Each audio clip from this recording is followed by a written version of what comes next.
आप देख रहे हैं आदिनाथ टीवी चैनल, अनादि से अनंत की धर्म यात्रा।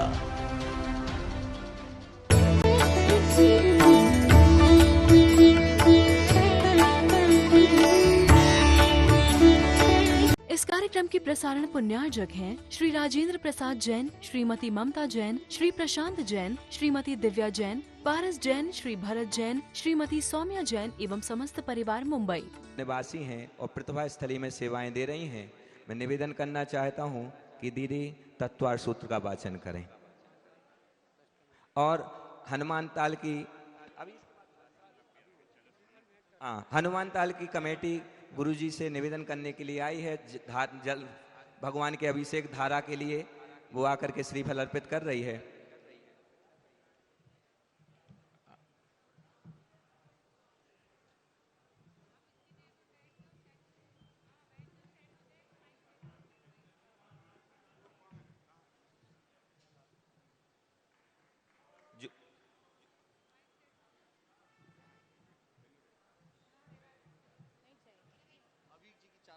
हाँ, अभीक जी आ जाएं, अभीक जी आ जाएं। इससे पहले जब तक तैयारी हो रही है, और आप शिवरार्थी हैं और आपने गुरुजी के ऊपर कुछ पंक्ति लिखी हैं। अभी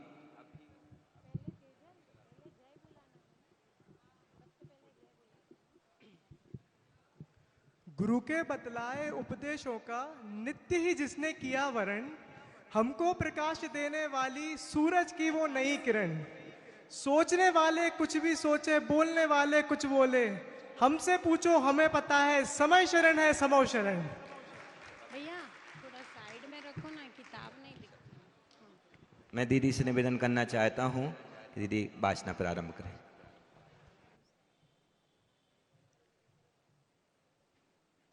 बोले परम पूज्य 108 संत शिरोमणि आचार्य गुरुवर्षी विद्यासागर जी महाराज की, अध्यात्म शिरोमणि आचार्य गुरुवर्षी समय सागर जी महाराज की, आचार्य संघ की, आरिका रत्न परम वात्सल्यमयी माँ आदर्शमती माता जी की।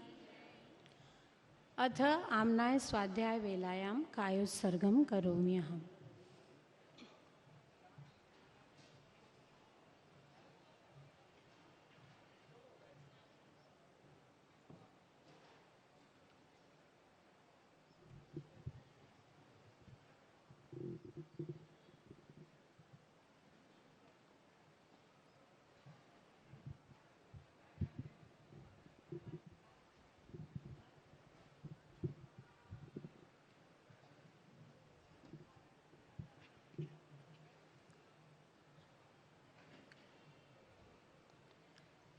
मोक्षमार्गस्य नेतारं भेत्तारं कर्मभूभृतां, ज्ञातारं विश्वतत्त्वानां वन्दे तद्गुणलब्धये। सम्यक् दर्शन ज्ञान चारित्राणि मोक्षमार्गः, तत्त्वार्थ श्रद्धानां सम्यक् दर्शनम्, तन्निसर्गादधिगमाद्वा जीवा जीवाश्रव बंध संवर निर्जरा मोक्षास्तत्वम्। नामस्थापना द्रव्य भाव तस्तन्यासः, प्रमाण नयैरधिगमः, निर्देश स्वामित्व साधनाधिकरण स्थिति विधानतः, सत्संख्या क्षेत्र स्पर्शन कालांतर भावाल्प बहुत्वैश्च, मति श्रुतावधि मनः पर्यय केवलानि ज्ञानम्, तत्प्रमाणे आद्ये परोक्षम प्रत्यक्षम अन्यत्, मति स्मृति संज्ञा चिंताभिनिबोध इत्यनर्थांतरम, तदिंद्रियानिंद्रिय निमित्तम अवग्रहेहा वाय धारणाः, बहु बहुविध क्षिप्रा निःसृतानुक्त ध्रुवाणां सेतराणां अर्थस्य व्यंजनस्यावग्रहः न चक्षुरनिंद्रियाभ्यां श्रुतं मतिपूर्वं द्वयनेकद् द्वादश भेदम्, भव प्रत्ययो वधिर देव नारकाणां, शयोक्षम निमित्तः षड विकल्पः शेषाणां, रुजु विपुलमति मनः पर्ययः, विशुद्ध प्रतिपाताभ्यां तद विशेषः, विशुद्धि क्षेत्र स्वामी विषयेभ्यो वधि मनः पर्ययोः, मति श्रुतियोर्निबंधो द्रव्येष्व सर्व पर्यायेषु, रूपिष्ववधेः तदनंत भागे मनः पर्ययस्य सर्वद्रव्यपर्यायेषु केवलस्य एकादीनि भाज्यानि युगपदेकस्मिन्ना चतुर्भ्यः मतिश्रुतावधयो विपर्ययश्च सदसतोर विशेष्यात् दृच्छोपलब्धेरुन्मत्तवत् नैगम संग्रह व्यवहार रजु सूत्र शब्द समभिरूढ़ैवं भूतानयाः इति तत्वार्थादिगमे मोक्ष शास्त्रे प्रथमो अध्यायः। औपशमिकक्षायिको भावो मिश्रश्च जीवस्व स्वतत्वमौदैक पारिणामिकौ च द्विनवाष्टादशैकविंशति त्रिभेदा यथाक्रमम् सम्यक्पचारित्रे ज्ञान दर्शन दान लाभ भोगोपभोग वीर्याणि च ज्ञान दर्शन लब्धयश्चतुस्त्री त्रि पंच भेदाः सम्यक्त्व चारित्र संयमा संयमाश्च गति कषाय लिंग मिथ्या दर्शना ज्ञाना संयता सिद्ध लेश्याश्चतुश्चतुस्त्रैके कैक षड्भेदाः जीव भव्या भव्यत्वानि च उपयोगो लक्षणम् सद्विविधोष्ट चतुर्भेदः संसारिणो मुक्ताश्च समनस्का मनस्काः संसारणस्त्रसस्थावराः पृथ्व्यप तेजो वायु वनस्पतयः स्थावराः द्विन्द्रियादयस्त्रसाः पंचेन्द्रियाणि द्विविधानि निर्वृत्त्युपकरणे द्रव्येन्द्रियं लब्धुपयोगौ भावेन्द्रियं स्पर्शन रसन घ्राण चक्षुः श्रोत्राणि स्पर्श रस गंध वर्ण शब्दास्तदर्थाः श्रुतमनिन्द्रियस्य वनस्पत्यन्ता नामेकं क्रीमी पिपीलिका भ्रमर मनुष्यादीनामेकैक वृद्धानि संगिनः समनस्काः विग्रहगतौ कर्मयोगः अनुश्रेणी गतिः अविग्रहा जीवस्य विग्रहवती च संसारिणः प्राक् चतुर्भ्यः एक समया विग्रहा एकं द्वौ त्रीन् वानाहारकः सम्मूर्छन गर्भोपपादा जन्म सचित शीत संवृत्ताः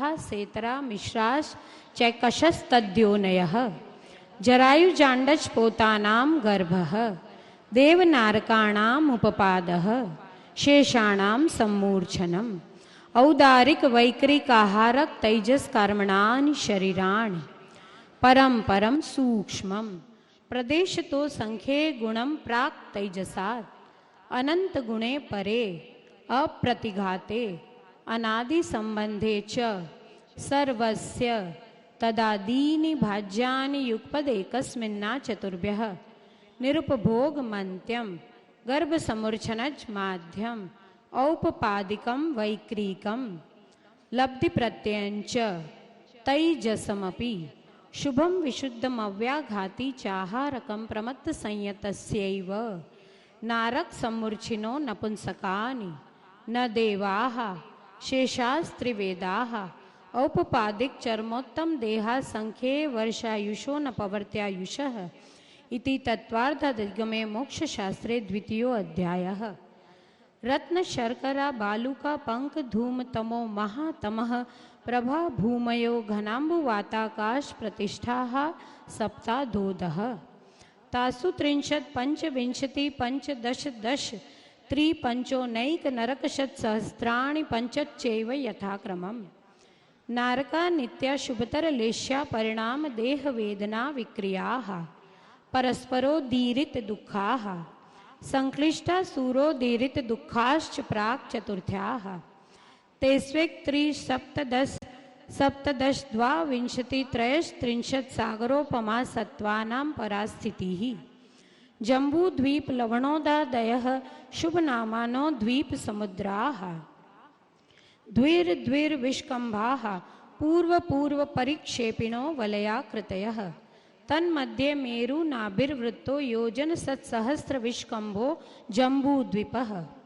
भरत हैमवत हरिविदेह रम्यक हैरण्यवत ऐरावत वर्षाः क्षेत्राणि तद्विभाजिनः पूर्वा परायता हिमवन महाहिमवन निषद नील रुक्मि शिखरिणो वर्षधर पर्वताः हेमार्जुन तपनीय वैडूर्य रजत हेममयाः मणिविचित्रपार्श्वा उपरि मूले च तुल्यविस्ताराः पद्म महापद्म तिगिंश केशरी महापुंडरीक पुंडरीका हृदास्तेषाम् उपरि प्रथमो योजन सहस्रयामस्तदर्ध विष्कम्भो हृदः 10 योजनावगाः तन्मध्ये योजनं पुष्करं तद्विगुण द्विगुणा हृदाः पुष्कराणि च तन्निवासिन्यो देव्यः श्री री धृति कीर्ति बुद्धि लक्ष्म्यः पल्योपमस्थितयः स सामानिक परिषत्काः गंगा सिंधु रोहित रोहितास्या हरित हरिकांता सीता सीतोदा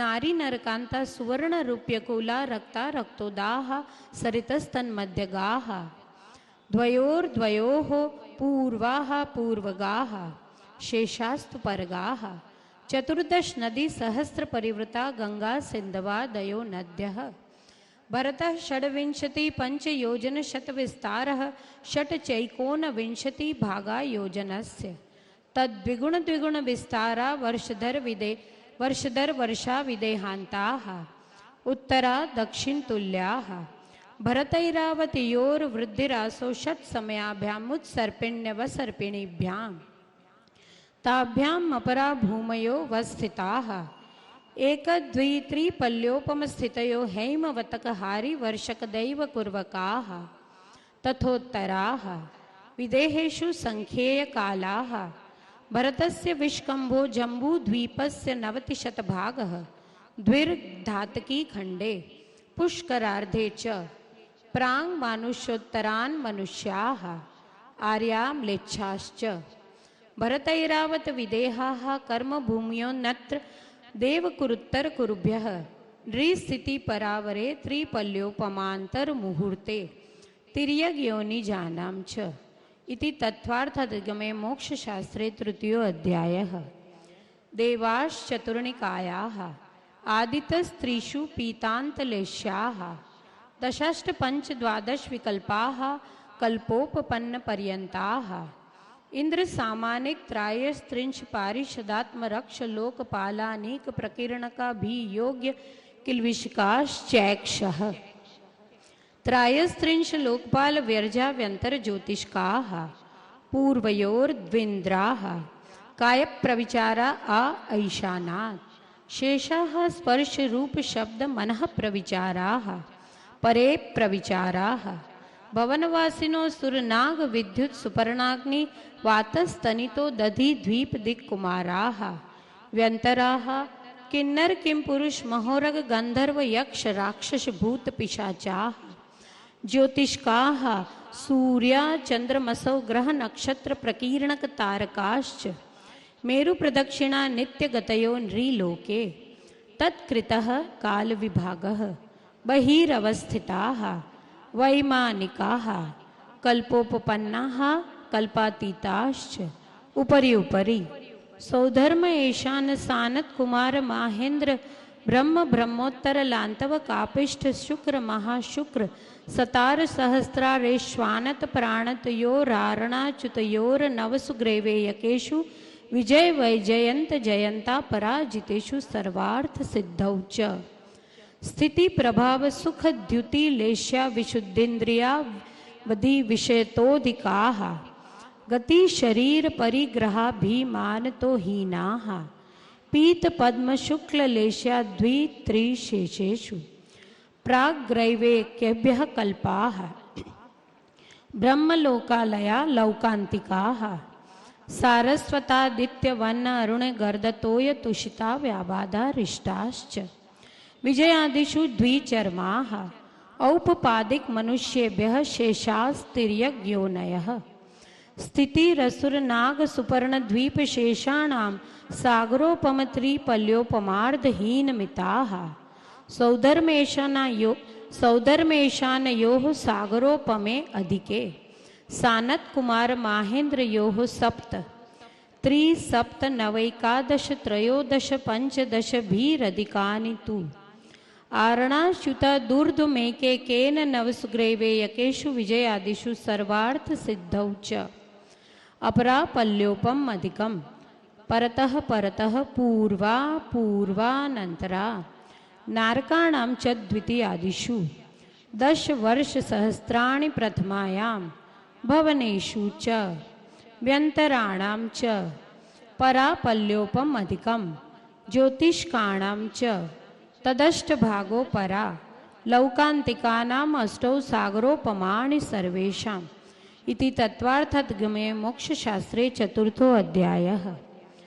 अजीवकाया धर्माधर्माकाश पुद्गलाः द्रव्याणि जीवाश्च नित्यावस्थितान्य रूपाणि रूपिणः पुद्गलाः आकाशादेक द्रव्याणि निष्क्रियाणि च असंख्येयाः प्रदेशा धर्माधर्मैर्क जीवानाम् आकाशस्यानन्ताः संख्येया संख्येयाश्च पुद्गलानां नाणोः लोकाकाशे वगाहः धर्माधर्मयोः कृत्स्ने एकप्रदेशादिषु भाज्यः पुद्गलानाम् असंख्येय भागादिषु जीवानां प्रदेश संहार विसर्पाभ्यां प्रदीपवत् गतिस्थिति उपग्रहौ धर्माधर्मयोरुपकारः आकाशस्यावगाहः शरीरवांग मनः प्राणापानाः पुद्गलानां सुख दुख जीवित मरणोपग्रहाश्च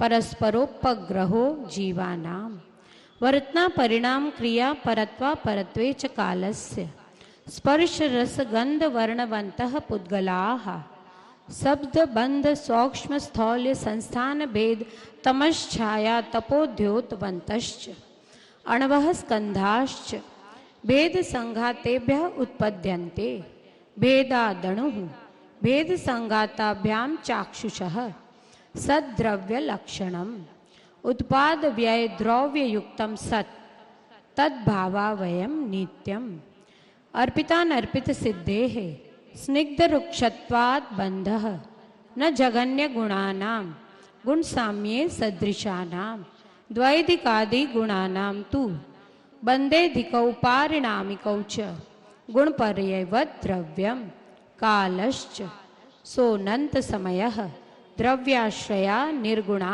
गुणाः तद्भावः परिणामः इति तत्त्वार्थाधिगमे मोक्षशास्त्रे पंचमो अध्यायः।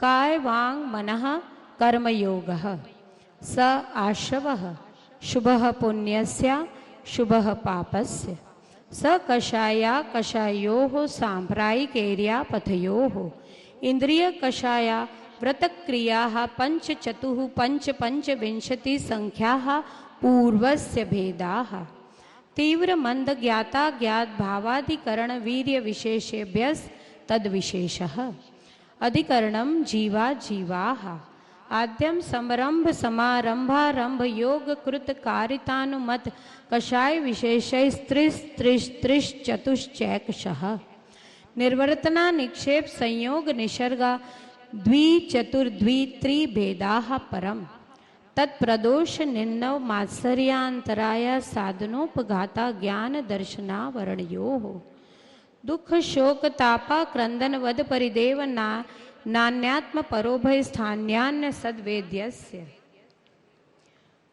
भूत वृत्त्यनुकंपा सराग संयमादि योगः शांति ही शौचमिति सद्वेद्यस्य केवली श्रुत संग धर्म देवा वर्णवादो दर्शन मोहस्य कषायो दया तीव्र परिणामश्चारित्र मोहस्य बहवारंभ परिग्रहत्वं नारकस्यायुषः माया तैरग्योनस्य अल्पारंभ परिग्रहत्वं मानुषस्य स्वभाव मार्दवं च निःशील व्रतत्वं च सर्वेषां सराग संयम संयमा संयमा काम निजरा बाल तपांसी दैवस्य सम्यक्त्वं च योग वक्रता विसंवादनं च शुभस्य नाम्नः तद्विपरीतं शुभस्य दर्शन विशुद्धिर्विनय संपन्नता शील व्रतेष्णति चारो भिक्षण ज्ञान उपयोग संवेगौ शक्तितस्त्याग तपसी साधु समाधिर्वैयावृत्यकरण मर्हद आचार्य बहुश्रुत प्रवचन भक्तिरावश्यका परिहाणिर मार्ग प्रभावना प्रवचन वत्सलत्वमिति तीर्थकरत्वस्य परात्म निंदा प्रशंसे सत्सद्गुणोच्छादनो भावने च नीचैर्गोत्रस्य तद्विपर्ययो नीचैर्वृत्यनुत्सेकौ चोत्तरस्य विघ्नकरणम अंतरायस्य इति तत्वार्थादिगमे मोक्षशास्त्रे षष्ठो अध्यायः। हिंसा नृतस्तेया ब्रह्म परिग्रहेभ्यो वीरतिर्व्रतम देश सर्वतोणु महती तत्स्थैर्यार्थम भावनाः पंच पंच वांग मनो गुप्तिरिया दान निक्षेपण समित्यालोकित पान भोजनानि पंच क्रोध लोभ भीरुत्व हास्य प्रत्याख्यानानुवीचि भाषणम च पंच शून्यागार विमोचितावास परो परोधाकरण भैक्ष शुद्धि सधर्म विसंवादाः पंच स्त्री राग कथा श्रवण तन मनोहरांग निरीक्षण पूर्वरतानुस्मरण वृश्येष्ठ रस स्वशरीर संस्कार त्यागाः पंच मनोज्ञा मनोज्ञेन्द्रिय विषय राग द्वेष वर्जनानि पंच हिंसा दिश विहा मुत्रा पाया वध्य दर्शनम दुःखमेव वा मैत्री प्रमोद कारुण्य माध्यस्थानि च सत्वगुणादिक्लिश्यमाना विनयेषु जगत्काय स्वभावौ वा संवेग वैराग्यार्थम प्रमत्त योगात् प्राण विपरोपणम हिंसा असदभिधानम मौनृतम अदत्तादानम स्तेयम मैथुन म ब्रह्म मूर्छा परिग्रहः निःशल्यो व्रति।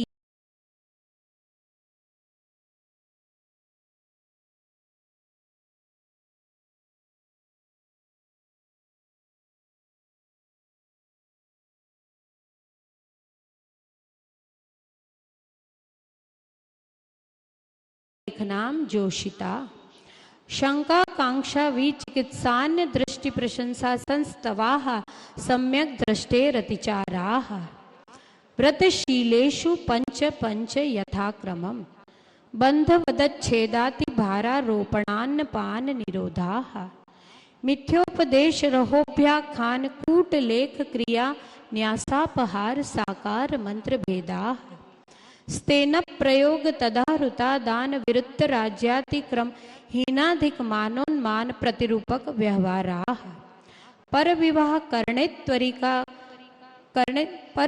करणे त्वरिका परिगृहिता गमनानंग क्रीड़ा काम तीव्राभिनिवेशाः क्षेत्र वस्तु हिरण्य सुवर्ण धन धान्य दासी दास कुप्य भांड प्रमाणातिक्रमाः ऊर्ध्वाधस तिर्यक व्यतिक्रम क्षेत्र वृद्धि स्मृत्यंतराधानानि आनयन प्रेष्य प्रयोग शब्द रूपानुपाद पुद्गलक्षेपाः कंदर्प कौत्कुच्य मौखर्या समीक्षादि करणोपभोग परिभोगानर्थक्यानि योग दुष्प्रणिधाना नादर स्मृत्यनुपस्थानानि अप्रत्यवेक्षिता प्रमार्जितोत्सर्गा दान संस्तरोपक्रमणा नादर स्मृत्यनुपस्थानानि सचित संबंध सम्मिश्राद भीषव दूह पक्वहाराः सचित निक्षेपा पिधान पर व्यपदेश मात्सर्य कालातिक्रमाः जीवित मरणा शंशा मित्रानुराग सुखानुबंध निदानानि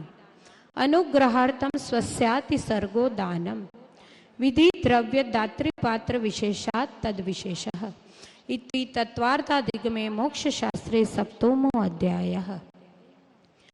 मिथ्या दर्शनाविरति प्रमाद कषाय योगा बंध हेतवः स कषायत्वात् जीवः कर्मणो योग्यान् पुद्गलान् दत्ते स बंधः प्रकृति स्थित्यनुभव प्रदेशास्तद्विधयः आद्यो ज्ञान दर्शनावर्ण वेदनीय मोहनीयायुर्नाम गोत्रान्तरायाः पंचनवद्वयाष्टाविंशति चतुर्द्विचत्वारिंशद्वि पंच भेदा यथाक्रमम् मतिश्रुतावधि मनः पर्ययः केवलानां चक्षुरवधि केवलानां निद्रा निद्रा निद्रा प्रश्ला प्रश्ला प्रश्लास्त्यान गृद्धयश्च सद सद वेद्ये दर्शन चारित्र मोहनीया कषाय कषाय वेदनीयाख्यास त्रिद्वि नव षोडश भेदाः सम्यक्त मिथ्यात्व तदुभया भयान्य कषाय कषायो हास्य रत्यति शोक भय जुगुप्सा स्त्री पुन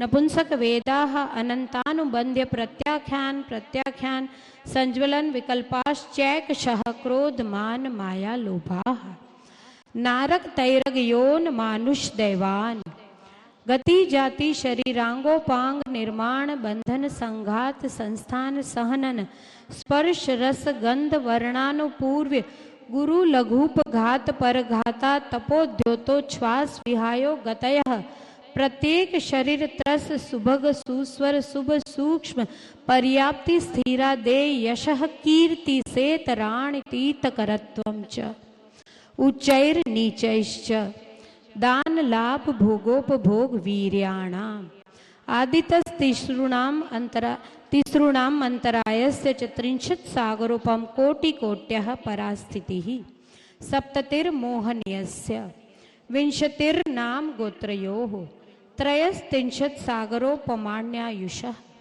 अपरा द्वादश मुहूर्ता वेदनीयस्य नाम गोत्रयोरष्टौ शेषाणामन्तर्मुहूर्ता विपाकोनुभवः स यथा नाम ततश्च निर्जरा नाम प्रत्ययाः सर्वतो योग विशेषात् सूक्ष्मैक क्षेत्रावगाः स्थिताः सर्वात्म प्रदेशेष्वनन्तानन्त प्रदेशाः सद्वेद्य शुभायुर्नाम गोत्राणि पुण्यम् अतोन्यत् पापम् इति तत्वार्थाधिगमे मोक्षशास्त्रे अष्टमो अध्यायः आश्रव निरोधः संवरः स गुप्ति समिति धर्मानुप्रेक्षा परिसहजय चारित्रैः तपसा निर्जरा च सम्यक योग निग्रहो गुप्तिः इरिया भाषेषणा दान निक्षेपोत्सर्गाः समितयः उत्तम क्षमा मार्दवार्जव शौच सत्य संयम तपस्त्यागा किंचन्य ब्रह्मचर्याणि धर्मः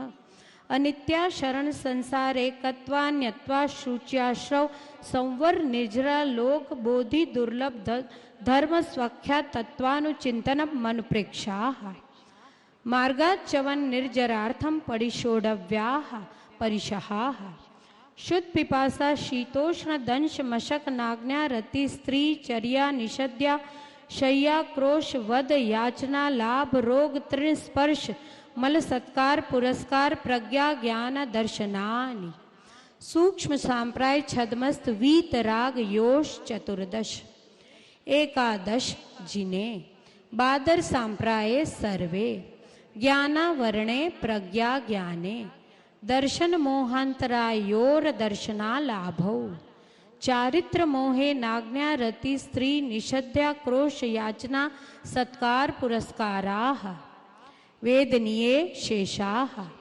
एकादयो भाज्या युगपदेकस्मिन् एकोनविंशतेः सामायिकच्छेदोपस्थापना परिहार विशुद्धि सूक्ष्म सांप्राय यथाख्यातमिति चारित्रम् अनशनाव मौदर्य वृत्ति परिसंख्यान रस परित्याग विविक्त शय्यासन काय क्लेशा बाह्यम तपः प्रायश्चित विनय वैयावृत्य स्वाध्याय व्युत्सर्ग ध्यानान्युत्तरम् नव चतुर्दश पंच द्विभेदा यथाक्रमं प्राक ध्यानात् आलोचना प्रतिकमण तदुभय विवेक व्युत्सर्ग तपश्छेद परिहारोपस्थापना ज्ञान दर्शन चारित्रोपचाराः आचार्योपाध्याय तपस्वी शेक्ष ग्लान गण कुल संग साधु मनोज्ञानां वाचना पृच्छनानुपेक्षां नाय धर्मोपदेशाः बाह्यंतरोपध्योः उत्तम सहननस्यैकाग्र चिंता निरोधो ध्यान मांतर मुहूर्तात्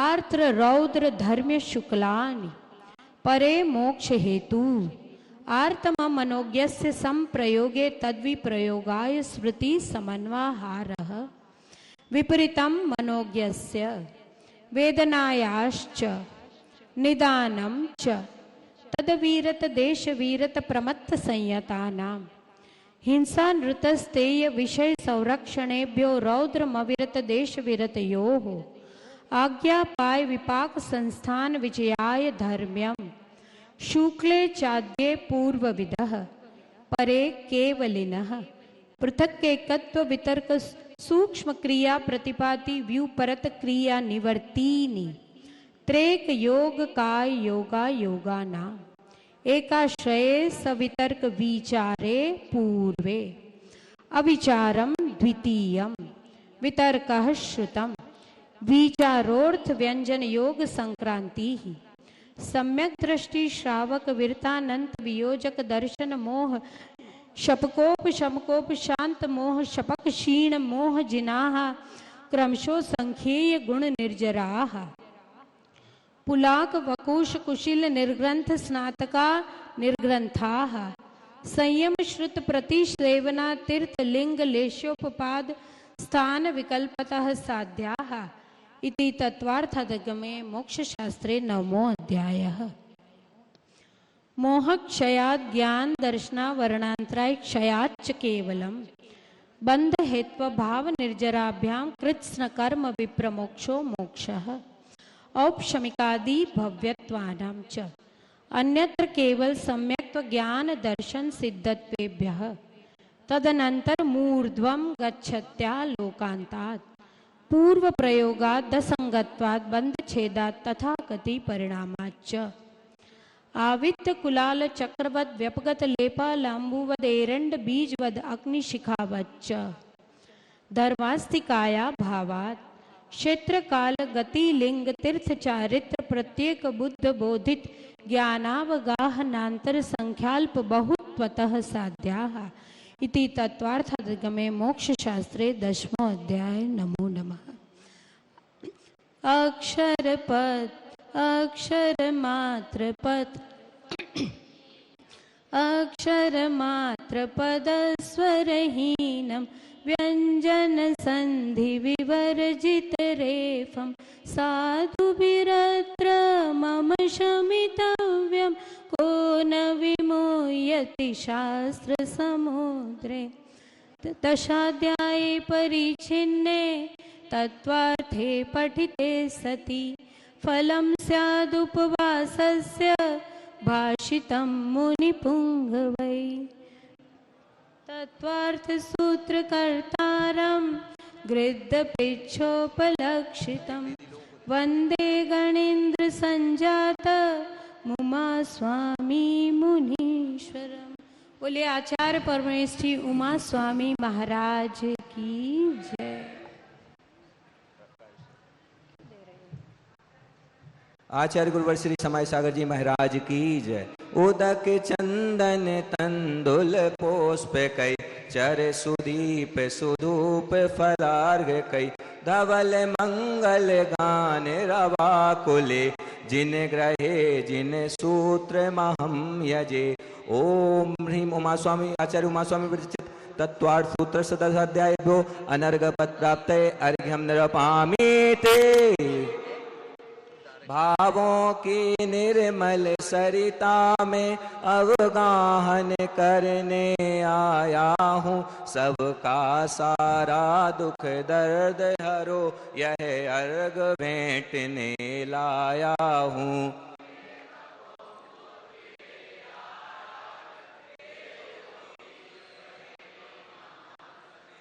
ऋण कामना देख ओम ह्रूम अष्टोत्तर शताचार्य अस्माकं भगवान आचार्य गुरुवर विद्यासागर महामुनीन्द्राय नरपद प्राप्त अर्घ्यम नरपामते जिनकी चर्या में चर्चा में श्री मूलाचार समाया है श्री शांति वीर शिव ज्ञान तथा विद्यासागर से पाया है।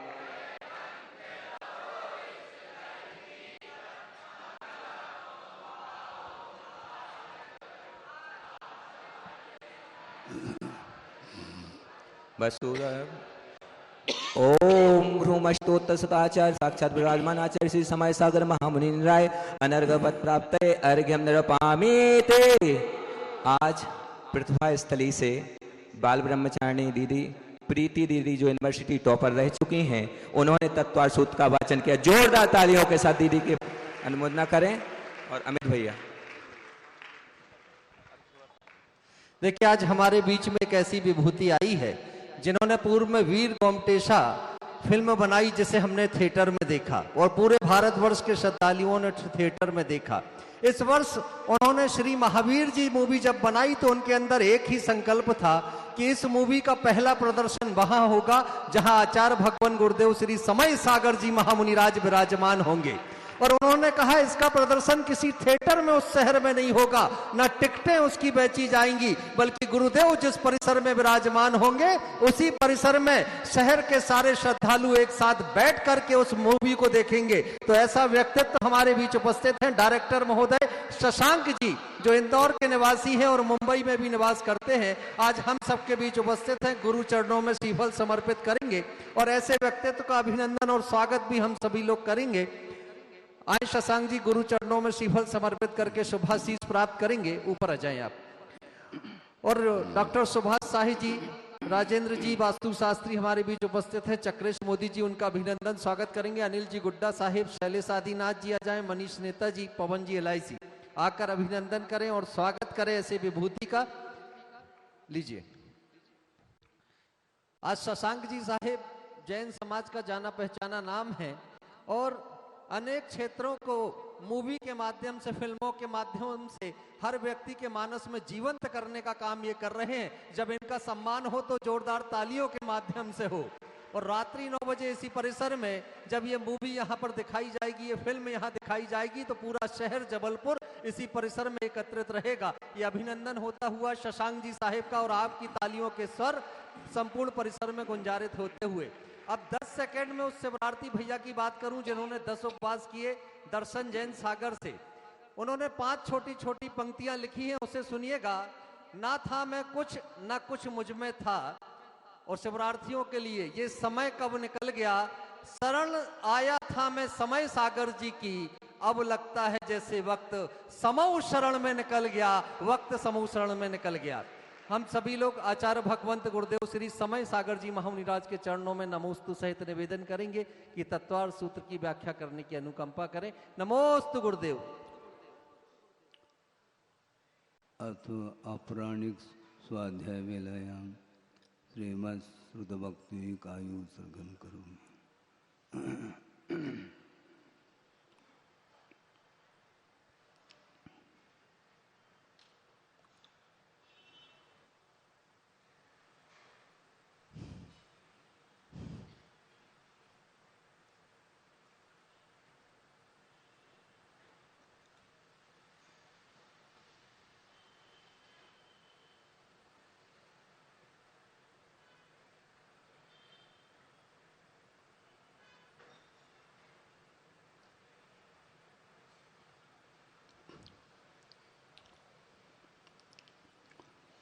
ओकारं बिंदु संयुक्तं नित्यं ध्यायन्ति योगिनः कामदं मोक्षदं चैव ओंकाराय नमो नमः।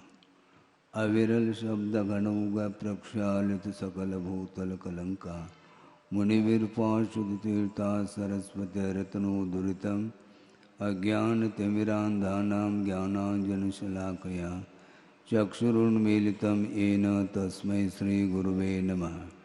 परम गुरुभ्यो नमः। परम्पराचार्य गुरुभ्यो नमः।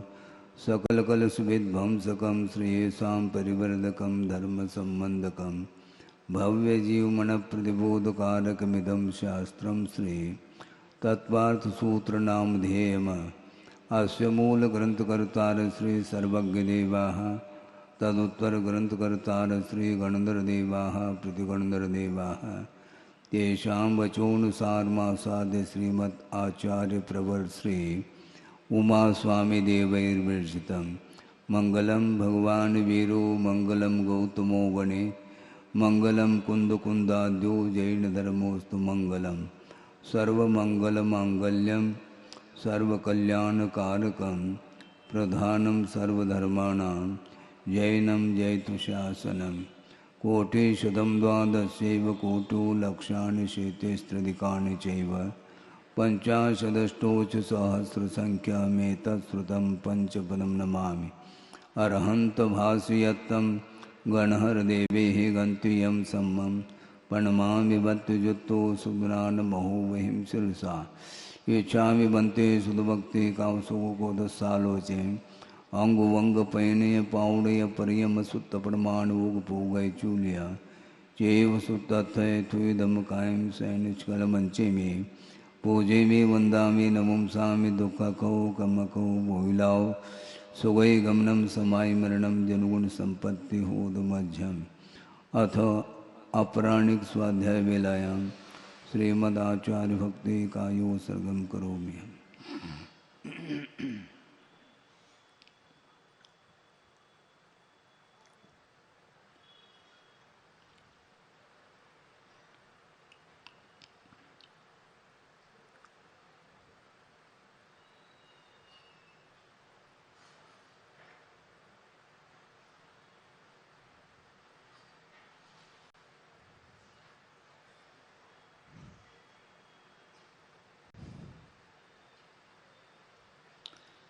श्रुतजलधिपारगेभ्य स्वपरमत विभावना पटुमतेभ्य स्वचरितपूर्णदेभ्यो नमो गुरुभ्यो गुणगुरुभ्य चत्ते सूनसमग्गे पंचम्याचारकरण संदर्शे शेषानुग्रह कुशले धम्मायिरे सदा वंदे गुरुभक्ति संयमेन तरन्ति संसार सायरं घोरं चिन्नन्ति अट्टकं मम जन्मन मरणं न पावेन्ति ये नित्यं व्रतमंत्रोम निरता ध्यानाग्निहोत्राकुला षट्कर्मा विरता तपोधनदना साधुक्रिया साधव शीलप्रावरणा गुणप्रहरणा चंद्रार्गतेजोदिकाः मोक्षद्वार्गपाठपाठर्मटाः प्रीणन्तु मां साधव गुरुवः पान्तु नो नित्यं ज्ञानदर्शननायकाः चारित्राणवगम्भीरा मोक्षमार्गोपदेशकाः इच्छामि बन्ते आयुर्वते कामसुकुदस्सालोचयं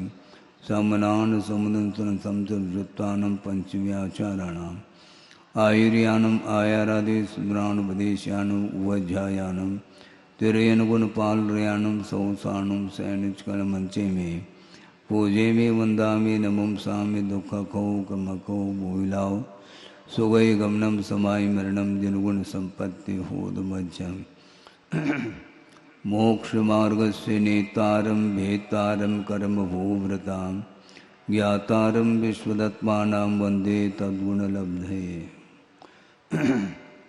यह अंतिम अध्याय 10वां अध्याय है। इसमें मोक्ष तत्व का वर्णन किया जा रहा है जो अंत में प्राप्त होता है। मोह क्षयात् ज्ञान दर्शनावरणांतराय क्षयाच्च केवलम।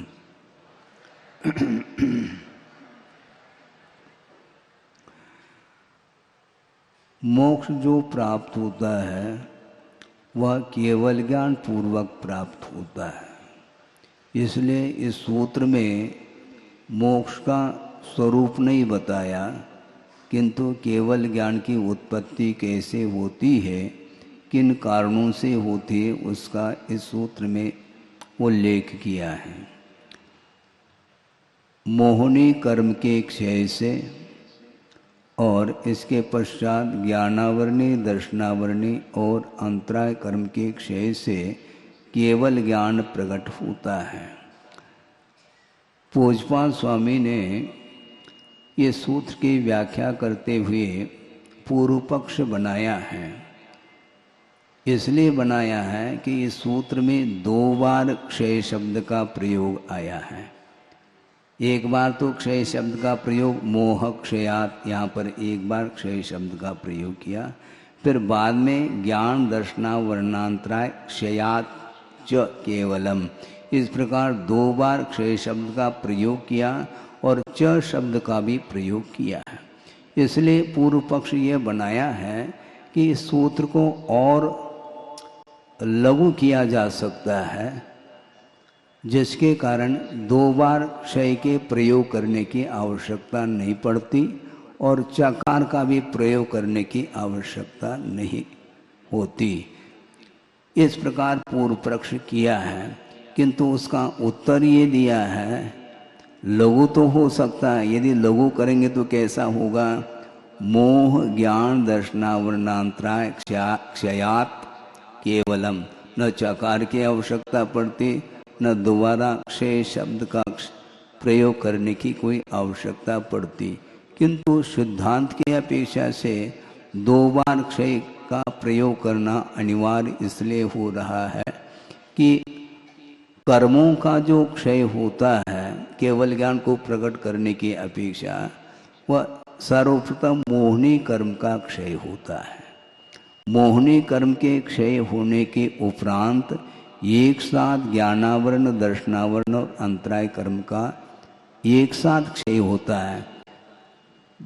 चारों घातिया कर्म का क्षय एक साथ नहीं होता, इसको उल्लेख करना यहाँ पर अनिवार्य था। इस अपेक्षा से सर्वप्रथम मोहनी कर्म का क्षय करता है। गुणस्थान के अनुरूप धीरे धीरे वह मोहनी कर्म का क्षय करता करता 10वें गुणस्थान के अंत में मोहनी कर्म का पूर्णतः क्षय होते ही वह सीधा 12वें गुणस्थान में पहुंच जाता है। फिर वहाँ पर अंतर्मूर्त वहाँ पर विश्राम लेता है, अर्थात द्वितीय शुक्ल ध्यान अंतर्मूर्त तक वह करता है। तो उस द्वितीय शुक्ल ध्यान के माध्यम से 12वें गुणस्थान के अंत में जाकर के ज्ञानावरणी, दर्शनावरणी और अंतराय, इन 3 घातिया कर्मों का जब क्षय करता है एक साथ, तब केवल ज्ञान प्रकट होता है, ऐसा इसका तात्पर्य है। बंध हेतु भाव निर्जराभ्याम कृत्स्न कर्म विप्र मोक्षो मोक्षः।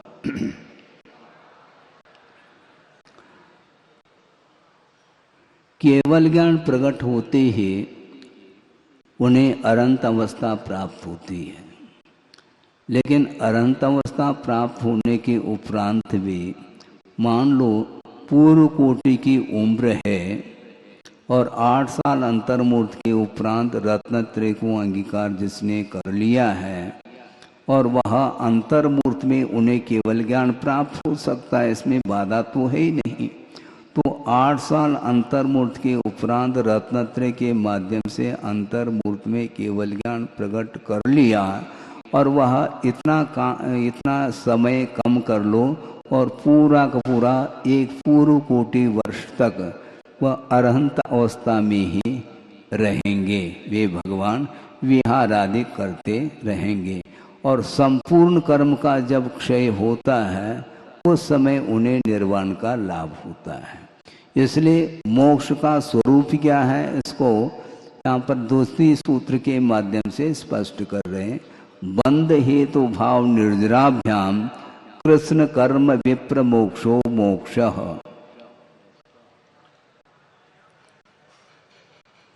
हाँ, कृष्ण शब्द का पुनः प्रयोग किया है। एक बार कृष्ण शब्द का और भी प्रयोग हुआ था, किस अध्याय में हुआ था? 5वें अध्याय में। धर्मा धर्मयो कृष्णे, संपूर्ण लोकाकर्ष में जीवादि पदार्थों का अवगान होता है, अपने धर्म द्रव्य अधर्म द्रव्य का अवगान होता है, ऐसा कहा था। कृष्ण शब्द संपूर्णता को सूचित करता है। तो यहाँ पर संपूर्ण कर्मों का जो क्षय है उसी का नाम मोक्ष है। किंतु संपूर्ण कर्मों का क्षय जो होता है वह उसके लिए कारण कौन से हैं? बंध के हेतु का अभाव और निर्जरा, इन दोनों के माध्यम से ही संपूर्ण कर्मों का क्षय होता है। बंध के हेतु का अभाव कहाँ पर होगा? बंध के हेतु कौन कौन से ये 8वें अध्याय में प्रथम सूत्र में पढ़ करके आए हैं। मिथ्या दर्शन, अविरति, प्रमाद, कषाय और योग, ये 5 बंध के लिए हेतु हैं। इन समस्त बंध के हेतुओं का अभाव होना अनिवार्य है और साथ साथ निर्जरा, इन दोनों के माध्यम से संपूर्ण कर्मों का जो क्षय होता है उसका नाम मोक्ष है।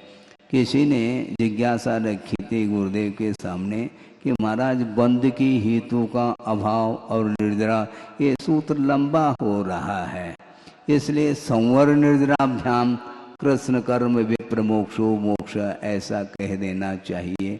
तो गुरुदेव का ये कहना था संवर और निर्जरा जो है ना वह चतुर्थ गुण स्थान में भी होती है, वहीं से मुक्ति हो जाएगी।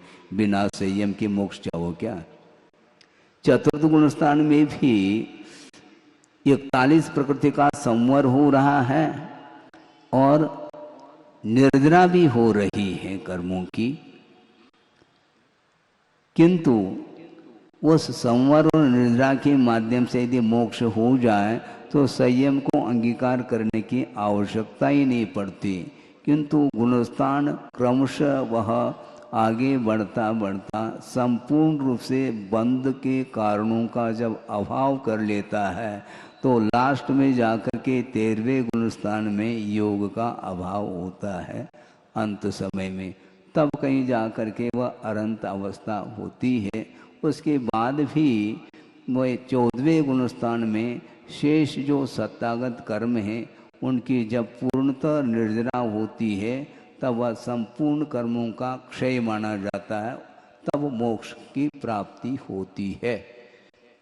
इसके बाद जिस प्रकार संपूर्ण कर्मों का क्षय हो जाता है तो मुक्ति होती है, तो 8 प्रकार के कर्मों के क्षय के साथ साथ कुछ और भी परिणामों के अपेक्षा से क्षय होता है क्या? हाँ, होता है। औपशमिकादि भव्यत्वानाम च, औपशमिक क्षयोपशमिक इत्यादि जो भाव हैं जो कि ये मोक्ष मार्ग पर आरूढ़ होता है अथवा सम्यक दर्शन आदि को प्राप्त कर लेता है, उस समय ये औपशमिक है, क्षौपशमिक है आदि भाव रहते हैं। इसी प्रकार भव्यत्व भाव भी रहता है। तो औपशमिक आदि और भव्यत्व इनका भी अभाव सिद्धों में अथवा मुक्ति में पाया जाता है। यहाँ पर भव्यत्व भाव को ही अभाव कराया है, जीवत्व भाव का अभाव नहीं कराया है। यदि जीवत्व भाव भी पारिणामिक भाव है उसका भी अभाव कर देंगे तो मुक्ति में जीव का ये अभाव हो जाएगा, किंतु ऐसा होता नहीं। किंतु अन्य पारिणामिक भावों के अभाव का अभाव न हो इसलिए भव्यत्व भाव तक ही इन्होंने लिया है। औपशमिक को आदि लेकर के भव्यत्व भाव तक जितने भी भाव हैं इनका मोक्ष अवस्था में अभाव पाया जाता है। लेकिन ये ध्यान रखें, औपशमिक आदि भव्यत्व परिणामों का अभाव होने के उपरांत सभी प्रकार के भावों का अभाव हो जाएगा क्या मोक्ष में? नहीं, अन्यत्र केवल सम्यक्त्व ज्ञान दर्शन सिद्धत्वेभ्यः, केवल सम्यक्त्व, केवल ज्ञान, केवल दर्शन और सिद्धत्व, इनको छोड़ करके अन्य जितने भी भाव हैं उनका मोक्ष अवस्था में अभाव पाया जाता है।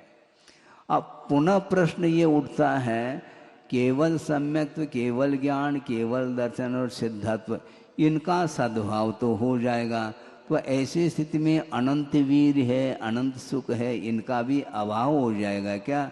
अभाव नहीं होता, तो इनका भी तो सद्भाव बताना चाहिए। मात्र 4 ही भावों का मोक्ष अवस्था में सद्भाव बताया है।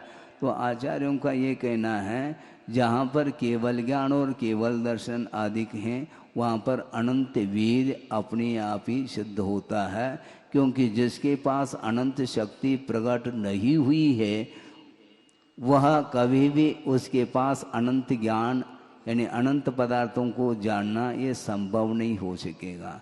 समस्त पदार्थों को जानने के लिए एनर्जी भी चाहिए। समझने के लिए आप अभी स्वस्थ हैं, भगवान की पूजा भी कर रहे हैं, स्वाध्याय आदि भी कर रहे हैं।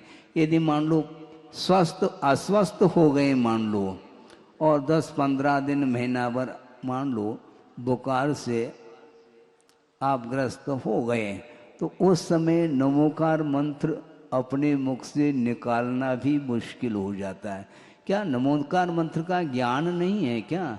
ज्ञान तो है महाराज, ज्ञान होते हुए भी एनर्जी नहीं है, यानी शक्ति के बिना ज्ञान काम नहीं कर सकता। उसी प्रकार जिन्हें केवल ज्ञान हो गया है तो उस केवल ज्ञान के माध्यम से समस्त पदार्थों को जानने की क्षमता तो प्रकट हुई है। उसके साथ साथ अंतराय कर्म के क्षय होने के कारण अनंत शक्ति भी उन्हें प्राप्त हुई है। उसका अविनाभाव संबंध को लेकर के कथन किया। जहाँ पर अनंत ज्ञान और अनंत दर्शन है वहाँ पर अनंत वीर नियामक रूप से सिद्ध होता है, ऐसा टीकाकार ने स्पष्ट किया है। अब मोक्ष होने के उपरांत हम और आपके बीच में बने रहेंगे क्या सिद्ध परमेष्टि? नहीं रहते, फिर कहाँ जाते हैं? तदनंतर मूर्ध्वम गच्छत्यालोकांतात्। तदनंतरम अर्थात मोक्ष होने के अनंतर ऊर्ध्वम गच्छति, ऊपर की ओर सिद्ध परमिष्टि जाते हैं। कहाँ तक? आलोकांतात्, लोक के अंत तक जाते हैं, उसके बाद नहीं जा सकते। क्यों नहीं जा सकते? आगे सूत्र आने वाला है।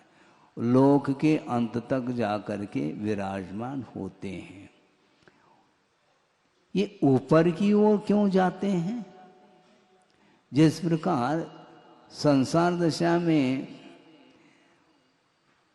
जीव की जो गति होती है वह नीचे की ओर भी होती है, ऊपर की भी ओर होती है, और तिर्यक रूप से भी गति होती है। तो मोक्ष होने के उपरांत सिद्ध परमेष्टि की गति ऊपर की ओर ही क्यों जाती, इसमें भी हेतु चाहिए। तो चार हेतुओं का उल्लेख करके एक सूत्र के माध्यम से और उसकी पुष्टि के लिए अगले सूत्र में चार दृष्टांत के माध्यम से भी इस विषय को स्पष्ट कर रहे हैं। पूर्व प्रयोगाद असंगत्वात् बंधच्छेदात् तथागति परिणामाच्च।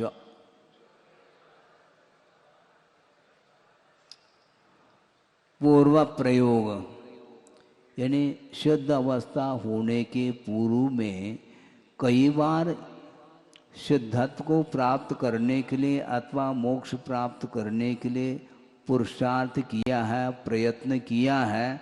अब प्रयत्न के अभाव में भी वह गति हो चुकी है, इसलिए वह ऊपर की ओर उसकी गति होती है। जैसे आपने मान लो स्विच ऑन कर लिया और पंखा घूमने लग जाता है कि नहीं, फिर स्विच ऑफ करने के उपरांत भी तत्काल बंद हो जाना चाहिए। पूर्व प्रयोगात, वह जब तक उसमें वेग रहेगा तब तक वह पंखा घूमता ही रहेगा। उसी प्रकार मोक्ष प्राप्त करने के पूर्व में ध्यान आदि के काल में जो प्रयत्न किया है अपने आप को ऊपर उठाने के लिए, तो अब ध्यान के अभाव में भी वह प्रयत्न पूर्व का प्रयत्न होने के कारण उनकी गति ऊपर की ओर हो रही है। और असंगत्वात् अर्थात संग अर्थात परिग्रह का अभाव होने के कारण वह हल्का हो जाता है, वह ऊपर की ओर जाता है। दृष्टांत अगले सूत्र में देंगे। बंध छेदात, बंध का विच्छेद होने के कारण उनकी गति ऊपर की ओर जाती है। और तथागति परिणामाच यानी ऊपर की ओर जाना उसका स्वभाव है, और स्वभाव के लिए कोई दवाई तो है नहीं, इसलिए दृष्टांत आगे दे रहे हैं, अग्नि का दृष्टांत। चलिए अब अगले सूत्र में दृष्टांत के द्वारा इन चारों हेतुओं का समर्थन होता चला जाएगा। आविद कुलाल चक्रवत व्यपगत नेपालाभुवत देरंड बीज वदग्नि शिकावच्च।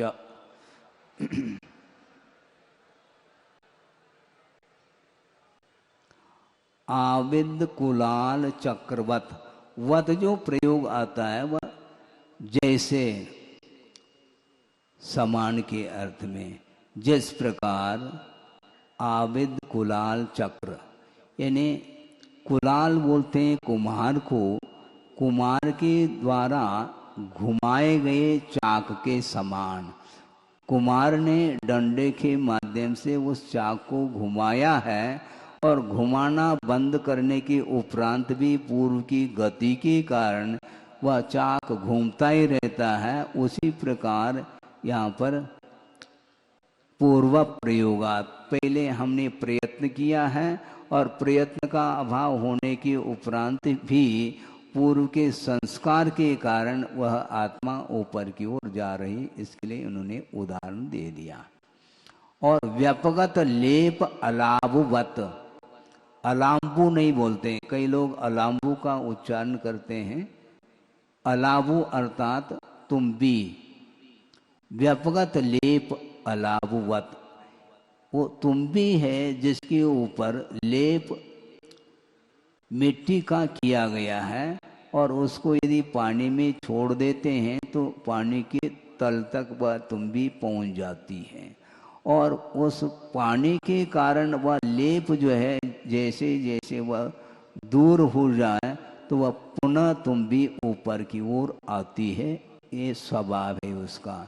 उसी प्रकार यहाँ पर संग अर्थात परिग्रह उसका अभाव हो गया। अभाव होने के कारण वह हल्का हो जाता है आत्म तत्व, इसलिए ऊपर की ओर वह चला जाता है।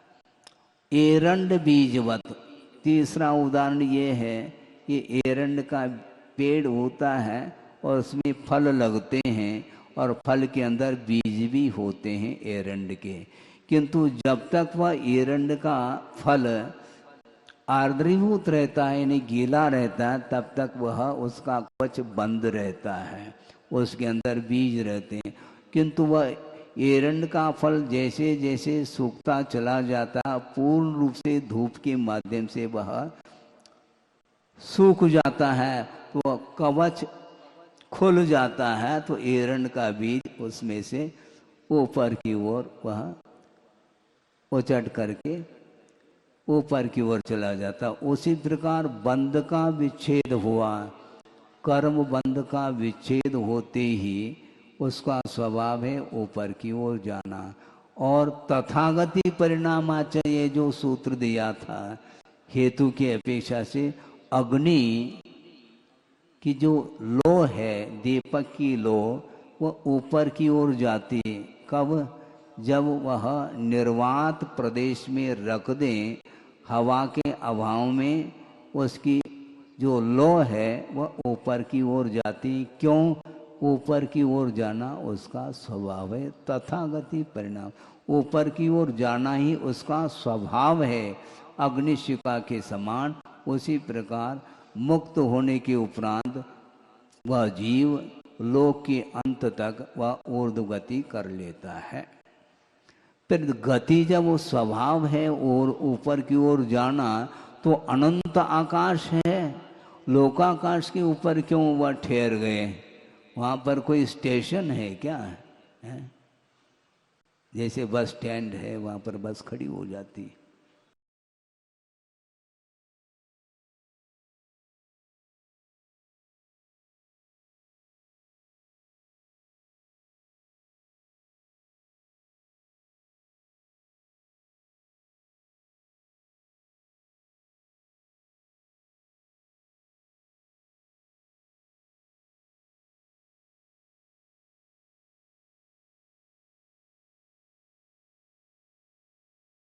यद्यपि कर्म के अपेक्षा से मुक्त जीव के लिए स्वतंत्रता मिली है, इसके उपरांत भी ऊर्ध्वगमन करने के लिए निमित्त का अभाव होते ही वहीं पर उनको ठहरना पड़ेगा।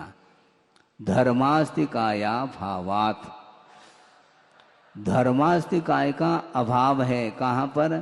तीन लोक में तो धर्मास्तिकाय का सद्भाव है, किंतु तीन लोक के शिखर के बाद आकाश तो अनंत प्रदेशात्मक है, इसके उपरांत भी धर्मास्तिकाय जो निमित्त है, गमन करते हुए जीव और पुद्गल के गमन में सहायक जो के रूप में जो द्रव्य होता है वह धर्म द्रव्य माना जाता है।